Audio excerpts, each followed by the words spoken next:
Hi guys, Andy here again from Mad Lad Designs with another playthrough series.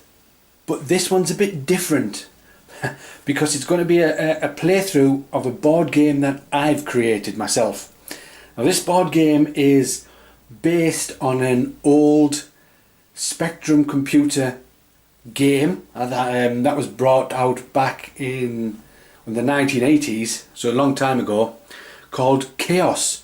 And the idea behind that game was you played a wizard against up to 7 other wizards, and you used spells to be the last man standing, basically. So you could cast creature spells and have creatures moving around the board, or you could cast lightning spells or fireball spells. You could also cast magical armour that the wizard could wear, magical swords that the wizard could attack with, and spells like subversion, where you could try and turn an enemy creature to your side. So I had to go creating the board game version of it, and this is what I've come up with. I've begged, borrowed and scrounged and made some of the components myself, so I will show you these different components and explain how I got them. Alrighty, let's take a look at these different components then.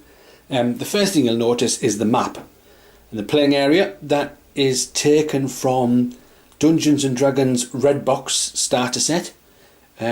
Basically you can use any map that has a gridded area. I just picked this one because I like it and I have it.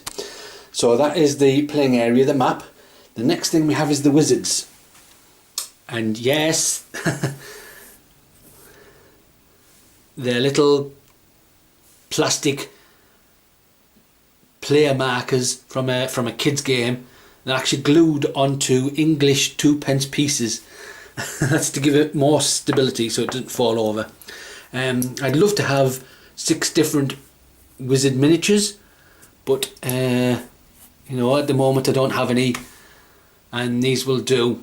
Plus I need them to be colour coded as well, and these were ideal at hand at the time.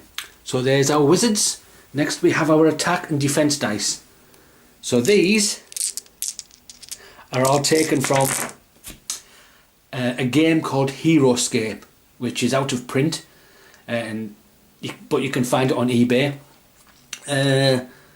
And I bought quite a bit of it and lots of spares, which meant I had lots and lots of dice. And I thought these were ideal for rolling for attack. So when you roll for attack, I'll just move these ones out of the way. Like so, you count the skulls. Ooh. So in this case, I've got 3 skulls. So then the defender would roll his defending dice. Like so. Not a very good roll. Let's try again. Here we go. And for every shield that is rolled, it neutralises a skull. So that would take that one out. That one would take that one out. So of course then one hit would get through. And that's how attacking and defending works. I thought those were ideal dice for what I needed. Bases. You'll probably recognise these bases as Paizo Pathfinder bases for pawns that you slot in. And these are the pawns. So I took a Pathfinder pawn and traced round it lots and lots of times onto cardboard, and then cut the cardboard out so I got the shape. Then I used Photoshop and made my own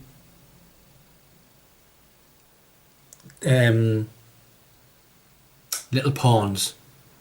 I must stress here that I did not draw anything at all. I'm not an artist. I scoured the internet for what I wanted, and when I found something I liked, I took it and placed it onto a sheet with the right size background, printed it out, cut it out, then stuck it on these cardboard pawns. And this is the reason that I cannot give any of my Photoshop files out, because this is all copyrighted stuff and I can't be giving copyrighted stuff away. But that's what I did. Cut the pawns out from the cardboard, used Photoshop to shrink down various pictures, print them out, then stuck them onto the cardboard. And those are the creatures for fighting. Then we have over here, these are life points for the creatures. So if a creature has 2 life points, we can use 2 of these, like so. These are crystals which wizards can gain, and you can use them in special ways. I'll show you that when we play. And these, well, these are just like, can be used as life points for the wizards. Just something different from life points from the creatures. So I'll be using those as life points. 10-sided die. Over here we have our characters. We have 6 different characters, and I'll be showing you those when we start the game, so we can choose 2. We have a whole range of spells here, which you will get to see as the game plays out. Let's turn one. Okay, but you'll get to see those properly as the game works. And then we have this alignment chart. This is the best I could come up with, the idea for now. It's a bit of foam car cut out with a battery stuck to it. There should be a battery on the other side, but it's snapped off. So I don't know whether to glue that back on. It doesn't really make any difference. But this alignment chart plays a great deal in the game, and this will slide backwards and forwards, left and right, and that will dictate how well spells can be cast. But you'll get to see all that while we play the game.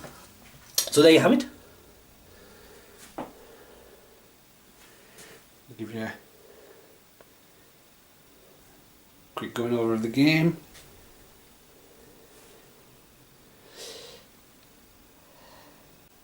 So there you are. Chaos, the Battle of the Wizards. Up to 6 players can play this. And I'm going to play a 2-player game against myself, and may the better man win. So that should be coming out shortly. So yeah, look out for that, and I'll catch you guys later.